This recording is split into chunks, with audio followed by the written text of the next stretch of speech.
আসসালামু আলাইকুম, সবাইকে স্বাগতম জানাচ্ছি আজকে একটি ভিডিওতে। আজকে যাব হচ্ছে বিছানাকান্দি। এর আগে গিয়েছিলাম 3 বছর আগে, তখনও রাস্তা ভাঙা ছিল এবং এরপরে অনেকবার খোঁজ নিয়ে দেখছি যে রাস্তা ভাঙা, খুবই বেহাল অবস্থা, যার দরুন এই 3 বছরের ভিতরে আর যাওয়ার জন্য কোনো প্ল্যান করি নাই। তো আজকে বৃষ্টির মধ্যে রওনা দিচ্ছি বিছানাকান্দির দিকে, যেহেতু 3 বছর হয়ে গেছে, যাওয়া উচিত, যাওয়া যায়। আর আজকে আমার নিজের বাইক না নিয়ে আমার একটা ফ্রেন্ডের বাইক নিচ্ছি, তাইওয়ানের bike, Rushi off roading type.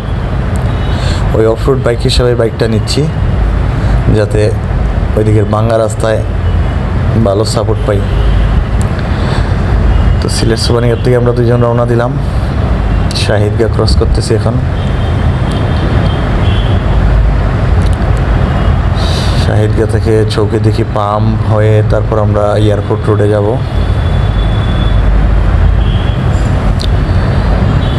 সামনে শাহিদগাঁর আল্লাহ পয়েন্ট।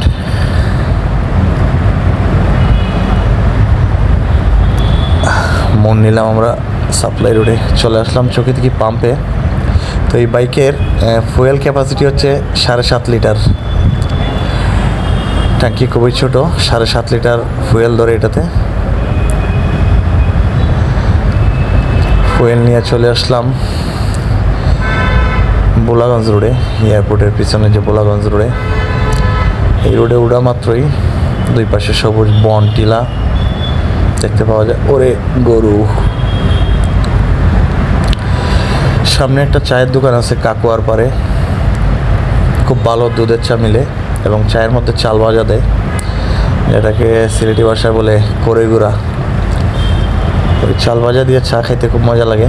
আমরা প্রায় এখানে চা খেতে যাই, দেখি আজকে পাওয়া যায় কিনা। এই যে বাম পাশে দোকানটা, ও দোকান বন্ধ, শুক্রবার, জুম্মার নামাজের আগের টাইম।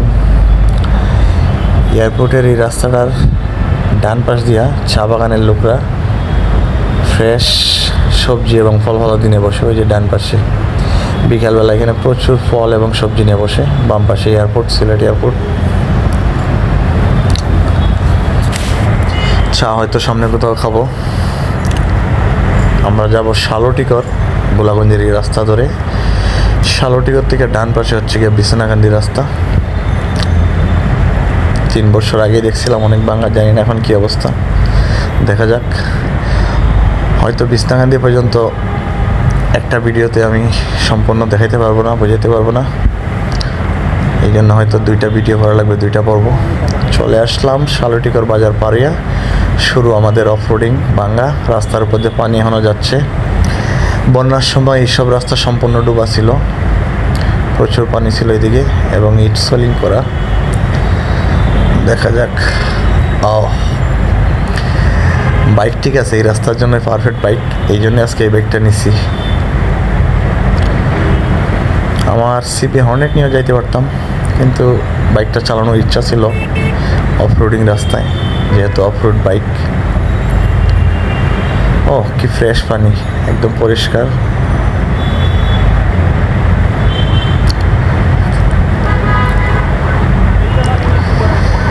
তো দেখি 3 বছর আগে সিএনজি মেরামত শুরু। 3 বছর আগে যা দেখছিলাম তার থেকে আরও খারাপ।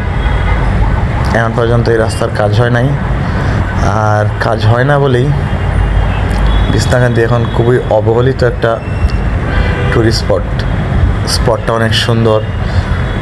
মেঘালয় থেকে নেমে আসা একটা ঝর্ণা, ছোট্ট ঝর্ণার নদী, কিন্তু এই রাস্তার কারণে কোনো টুরিস্ট যায় না। প্রচুর খারাপ রাস্তা, নিজে দেখছি, শুনছি। আজকে অনেক খোঁজখবর নিয়ে রিস্ক নিলাম, যাই ভাঙা রাস্তায়।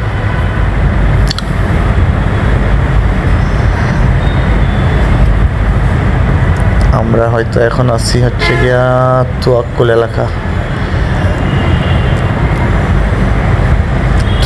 এলাকা হয়তো আছি। হাওরের দেখা পাইলাম, পানি আর পানি,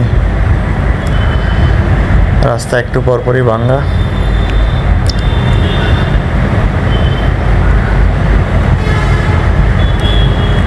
পাশে গাছ, সুন্দর লাগতেছে।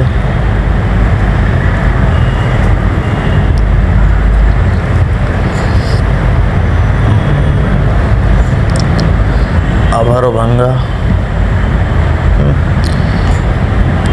প্রচুর, সেই পুরাতন রাস্তায়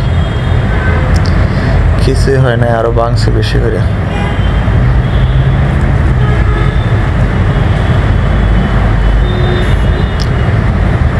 তবে সুন্দর, পরিবেশটা সুন্দর, দেখার মতো। বর্ষাকাল, দুই পাশে পানি, রাস্তার পাশে গাছ লাগানো।